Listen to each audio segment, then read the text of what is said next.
రతనాల మేడలోన నిన్నొక రాణిగా చూడాలని, నీ అడుగులు కందకుండా నారి చేతులుంచాలని.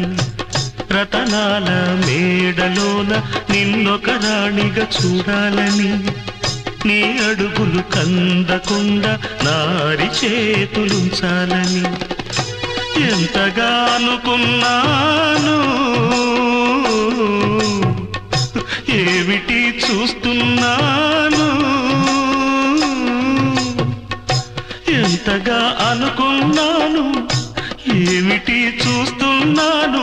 పన్నీటి బతుకులోన కన్నీటి మంటలేన రాణి రాణమ్మ, ఆనాటి నవ్వులు ఏవమ్మ. నీ వేడుక చూడాలని, నీ ముంగిట ఆడాలని,